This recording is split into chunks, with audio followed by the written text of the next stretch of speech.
সুপ্রিয় দর্শক নমস্কার। উত্তম রিয়াকশনে আপনাদের সবাইকে স্বাগতম। আমি উত্তম আছি আপনাদের সাথে। বন্ধুরা, অনেকদিন পর আবার নতুন করে শুরু করলাম। আজ নতুন একটি ভিডিও নিয়ে এসেছি, নতুন একটি চ্যানেলের নাম হচ্ছে আপকা আখবার। আর ভিডিওটি হচ্ছে হিন্দি ভিডিও। ভারত আর পাকিস্তানের মধ্যে যে যুদ্ধ রব চলছে তার সম্পূর্ণ বিশ্লেষণ আজকের এই হিন্দি ভিডিওতে আপনারা পাবেন। আশা করি আপনারা ভিডিওটি অবশ্যই দেখবেন, আর দেখা মাত্রই ভিডিওটি শেয়ার করে দেবেন। ভিডিওতে পাকিস্তানের যে গিদাড়ভক্ষী পরমাণু বম, তার উপর ভিত্তি করে ভিডিও টাইটেল হচ্ছে পরমাণু শক্তি কি গিদাড়ভক্ষী খতম করনে কা সময়। তো বন্ধুরা, আপনারা যদি চ্যানেলে নতুন হয়ে থাকেন চ্যানেলটি সাবস্ক্রাইব করে বেল আইকন অন করে অল করে রাখবেন পরবর্তী ভিডিওর নোটিফিকেশন পাওয়ার জন্য। অলরেডি যেসব বন্ধুরা চ্যানেলটি সাবস্ক্রাইব করে আমার ইউটিউব পরিবারের সদস্য হয়েছেন তাদের প্রতি রইল অসংখ্য ধন্যবাদ। ভিডিওটা ভালো লাগলে লাইক করবেন, শেয়ার করে আপনার বন্ধুদের দেখার সুযোগ করে দিতে পারেন। কমেন্ট সেকশন লিখে আপনার মতামত অবশ্যই জানাতে পারেন। তাহলে চলুন বন্ধুরা, সময় নষ্ট না করে প্রথমে ভিডিওটা দেখি। ভিডিও শেষে অবভিয়াসলি আমার রিয়াকশন থাকবে।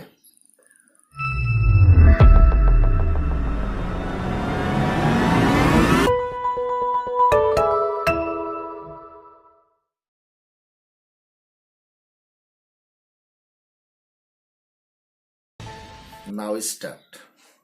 नमस्कार, आपका अखबार के इस अंक में आपका स्वागत है। मैं हूं प्रदीप सिंह। चाइनीज़ दार्शनिक जिसने आर्ट ऑफ वॉर किताब लिखी, एक छोटी सी किताब है, इसका पहले भी कई बार मैं जिक्र कर चुका हूं, आप में से ज़्यादातर लोग जानते होंगे। दुनिया की ज़्यादातर मिलिट्री एकेडमीज़ में ये किताब पढ़ाई जाती है। उसमें उसने लिखा है कि समय को अपना साथी बनाओ। अगर समय आपके अनुकूल है तो आपके जीतने की संभावना बढ़ जाती है। तो भारत के लिए ये समय अनुकूल है या नहीं, सवाल इसका है। मुझे लगता है कि भारत के लिए ये समय बहुत ही ज़्यादा अनुकूल है। इस समय जो विश्व व्यवस्था में बदलाव हो रहा है, वर्ल्ड ऑर्डर जो चेंज हो रहा है, वो भारत के लिए बहुत सकारात्मक है। दूसरा, पाकिस्तान की आर्थिक हालत बहुत ख़राब है। पाकिस्तान की सैनिक हालत बहुत, उनकी सेना की हालत, गोला बारूद की बात करें या दूसरे हथियारों की बात करें, उसको लेकर उनकी हालत बहुत ख़राब है। तो ये जो आसिम मुनीर ने बोला है, ये दरअसल उनका फ्रस्ट्रेशन वो सामने आ रहा था। लेकिन साथ साथ इस लड़ाई को वो अब सीधे सीधे जिहादी लड़ाई बनाना चाहते हैं, और उसकी शुरुआत उन्होंने कर दी है। जो पहलगाम में हुआ है वो जिहादी अटैक है, आतंकवादी अटैक नहीं है। ये हमें इस बात को नहीं समझेंगे। दूसरी बात है कि अब ये समय आ गया है जब उनके जो इन जिहादी एलिमेंट्स, बड़ा तबका आपको भारत में मिलेगा। जैसे ही भारत पाकिस्तान के बीच तनाव की बात आती है, कहता है ना बिल्कुल रुके रहिए, कुछ मत कीजिए, अगर आप मामले को बढ़ाएंगे तो पाकिस्तान के पास परमाणु हथियार हैं, परमाणु युद्ध का खतरा है, ये कह के भारत को डराने की कोशिश होती है। और भारत अगर डरे नहीं तो ये आरोप लगाया जाता है उस सरकार पर कि ये जो है देश को परमाणु युद्ध में धकेलना चाहते हैं, दुनिया को परमाणु युद्ध में धकेलना चाहते हैं। इस तरह की बातें होती हैं। तो ये बिल्कुल सही समय है ये जो परमाणु शक्ति की गीदड़ भभकी है उसको ख़त्म करने का। देखिए, दुनिया में सिर्फ एक बार परमाणु हथियार का इस्तेमाल हुआ है, वो अमेरिका ने जापान में नागासाकी पर किया था। उसके अलावा परमाणु शक्ति का कहीं इस्तेमाल नहीं हुआ। वियतनाम कितने साल अमेरिका से लड़ा, ज़रा याद करने की कोशिश कीजिए। छोटा सा देश, उसके पास कोई परमाणु हथियार नहीं था, और अमेरिका जो है सबसे बड़ा परमाणु शक्ति वाला देश, लेकिन वो आखिर तक लड़ता रहा, हार नहीं मानी। तो वो तो नहीं डर गया कि अमेरिका के पास परमाणु हथियार है, जबकि वियतनाम के पास कोई परमाणु हथियार नहीं था। फिर आप देखिए, हमास ने जब 7 सितंबर 2023 को इजराइल पर हमला किया तो हमास ने सोचा क्या, फिलिस्तीन ने सोचा क्या कि इजराइल के पास परमाणु हथियार है? हमला किया।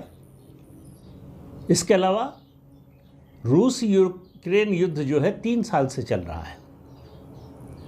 रूस दुनिया का दूसरा या तीसरा कह सकते हैं आप, अमेरिका और चीन के बाद कहना चाहें, दूसरा है कि तीसरा है, इस पर विवाद हो सकता है, सबसे शक्तिशाली परमाणु हथियार से लैस देश है।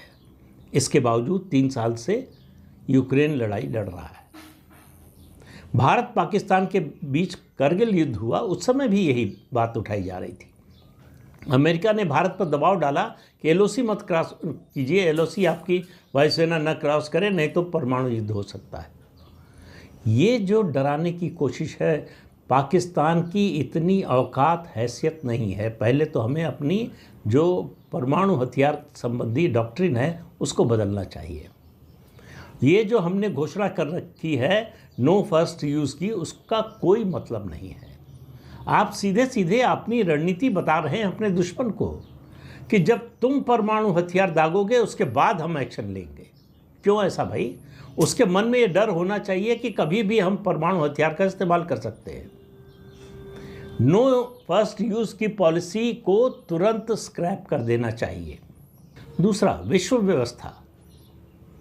अभी इस घटना के तुरंत बाद ही अमेरिका के राष्ट्रपति डोनाल्ड ट्रंप का संदेश आया है, रूस के राष्ट्रपति व्लादिमीर पुतिन का संदेश आया है और दूसरे देशों का आया है, और उन्होंने भारत का समर्थन किया है। डोनाल्ड ट्रंप का समर्थन एक तरह से ग्रीन सिग्नल है, और पुतिन का भी समर्थन भारत के लिए कि आप अपने देश की रक्षा के लिए जो भी कदम उठाना चाहते हैं उठाइए, हम आपके साथ हैं। कारगिल के समय याद कीजिए, विश्व समुदाय जो है वो हमारे साथ उस तरह से नहीं था जिस तरह से आज है। उसकी एक ही वजह है, वो है प्रधानमंत्री नरेंद्र मोदी। उनका जो कद है, उन पर जो भरोसा है, उन पर जो विश्वास है, उनकी जो साख है, उसकी वजह से। तो इस समय भारत, मैं ये नहीं कह रहा हूँ कि भारत को परमाणु युद्ध शुरू कर देना चाहिए या भारत परमाणु युद्ध शुरू करने जा रहा है या उस विकल्प पर भारत को विचार करना चाहिए, लेकिन भारत को इस गीदड़ भभकी में नहीं आना चाहिए। इस समय वैश्विक व्यवस्था जो है वो पूरी तरह से भारत के समर्थन में है। पाकिस्तान अलग थलग पड़ा हुआ है अपने आतंकवादी मंसूबों के कारण, और ये जो जिहादी स्वरूप उसने अपना दिखाया है खुलकर, पहले भी था लेकिन खुलकर जो जिस तरह से आसिम मुनीर ने लगातार कई बार से, मैं जो है आसिम मुनीर का जिक्र कर रहा हूँ, उस जिहादी को समझिए। दरअसल समस्या वही है, वो मानसिकता है। ये जो हिंदुओं से घृणा की मानसिकता है, जो पहलगाम में हुआ कि धर्म पूछकर मारा गया। ऐसा नहीं है कि कोई आतंकवादी आया, अंधाधुंध फायरिंग की और चले गए।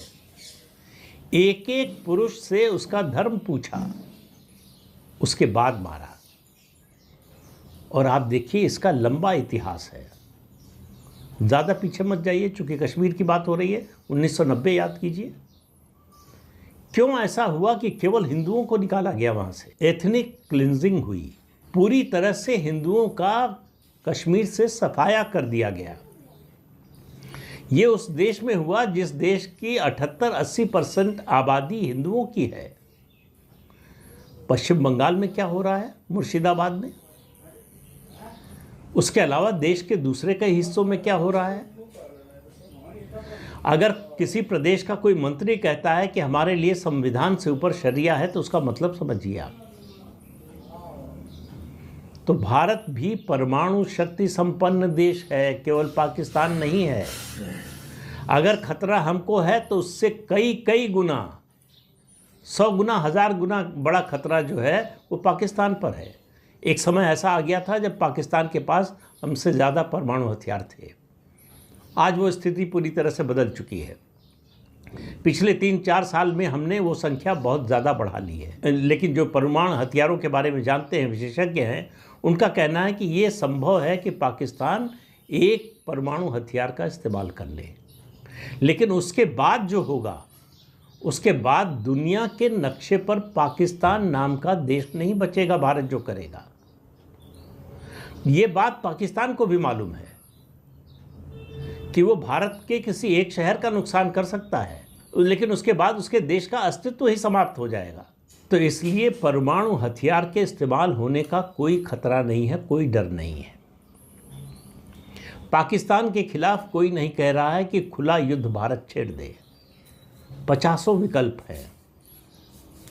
कुछ विकल्पों की पिछले वीडियो में मैंने बात की थी, कल रात वाले वीडियो में। हमारे पास सेना की जो विशिष्ट यूनिट्स हैं, कमांडो फोर्स है, वो सक्षम है लिमिटेड तरीके से कार्रवाई करने में,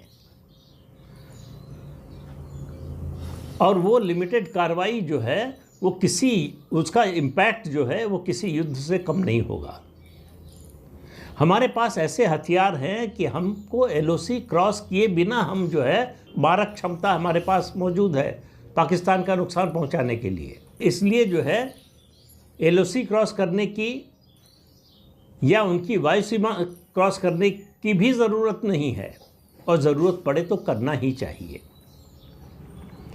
जो कुछ अभी तक पाकिस्तान के खिलाफ 1947 के बाद से आज तक हुआ है, जितनी भी कार्रवाई हुई है, हालांकि पहले तो कोई कार्रवाई हुई ही नहीं है, अभी जो कार्रवाई हुई है सर्जिकल स्ट्राइक की और एयर स्ट्राइक की, उससे बहुत बड़े पैमाने पर ये कार्रवाई होने वाली है। इस बात से आप आश्वस्त रहिए, क्योंकि सरकार को इस बात को समझना होगा।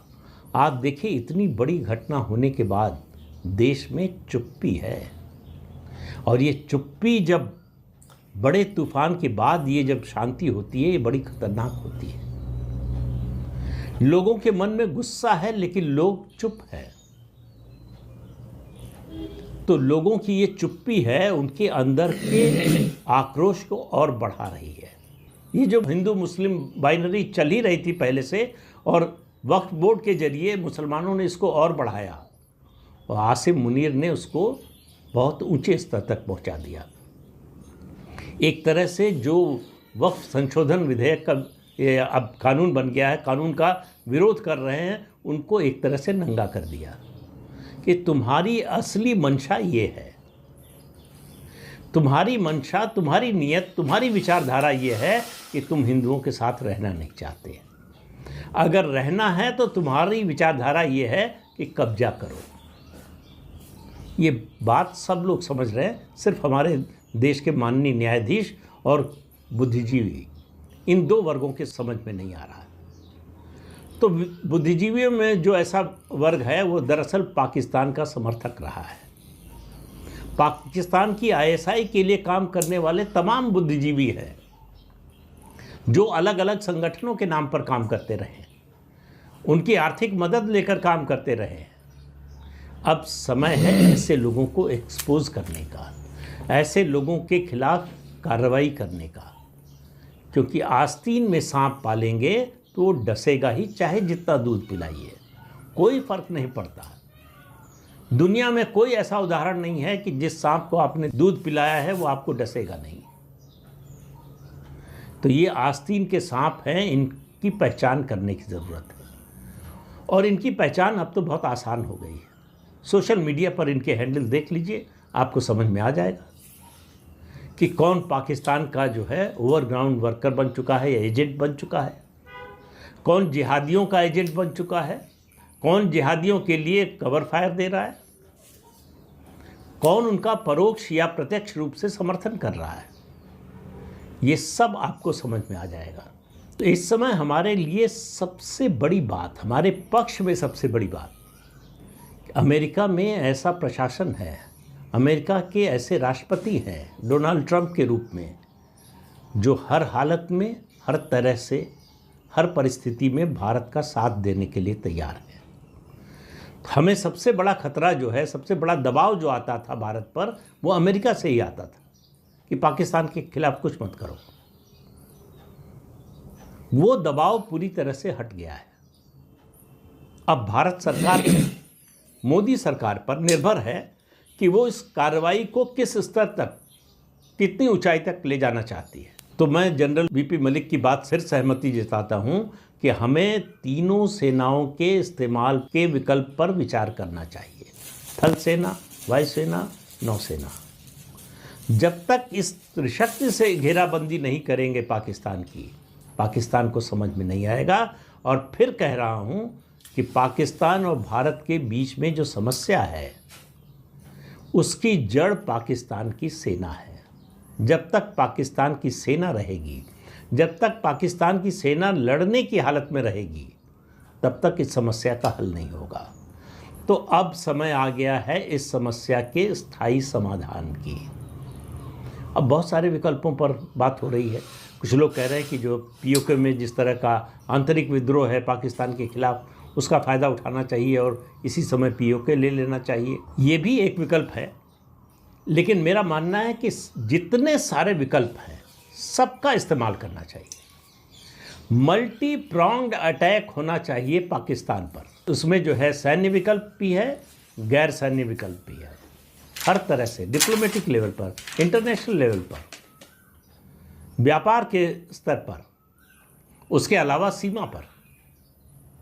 सीमा पर हमारी ताकत ऐसी है कि सीमा पर अपनी ताकत दिखाकर हम पाकिस्तान को सबक सिखा सकते हैं। ये समय आ गया है एलओसी को बदलने का, पाकिस्तान को फिर कह रहा हूँ बताने का कि इस हिमाकत का क्या अंजाम हो रहा है।